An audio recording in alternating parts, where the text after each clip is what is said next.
Hey everybody, Peter Zeihan here, coming to you from the Tongariro Crossing in New Zealand. We finally got a break in the weather, just in time for the emerald pools, which are, volcanic and super stinky.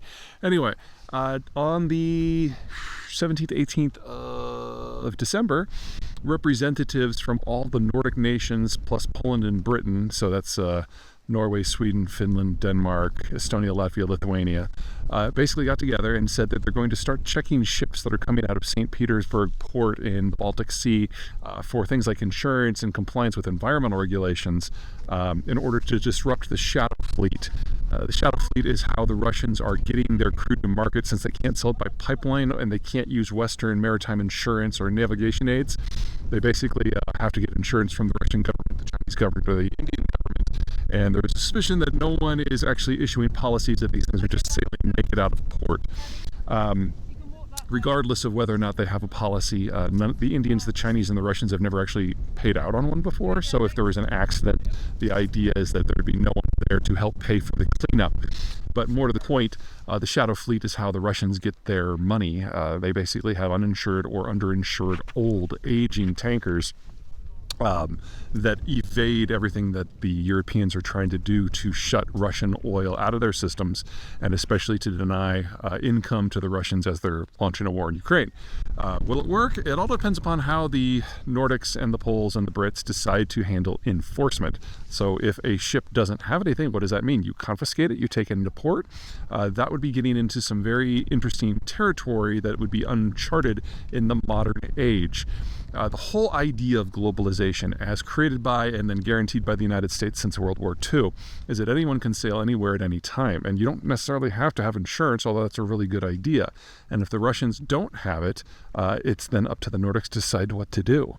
And if the ships are confiscated because they don't have something that is not technically illegal, or they haven't complied with something that just someone said that they needed to do, we enter into a new phase of naval maritime transport. If we go down that road, then there's no reason for any country really in the world to not take a ship that they like the look of or don't like the look of, unless they fear the consequences of whoever happens to own the ship or whoever happens to have the ship registry. The registry is a joke. Those are countries like Guinea-Bissau and Panama, basically places where you can basically file a web address for free and officially register your ship. If you're going to replace the system with something that actually means something, then it has to be a country that has a navy that can actually protect the shipping. And there are only a handful of countries in the world that can even pretend to do that on a regional basis, and only one, the U.S., that could do it on a global basis. And since the United States does not depend on international transport for most of its economic strength, it's a stretch to think that the United States would do that unless it was paid a whole lot of money. And so if the Nordics do this, it is the end of the globalized system as we know it now. Keep in mind that I think we're going here anyway.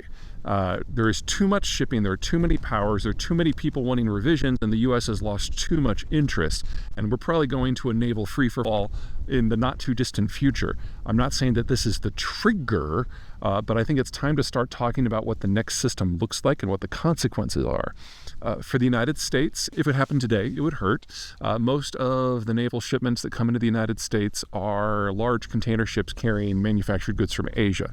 So we'd have to get by without things like phones and computers and all that. The more valuable stuff eventually would be flown.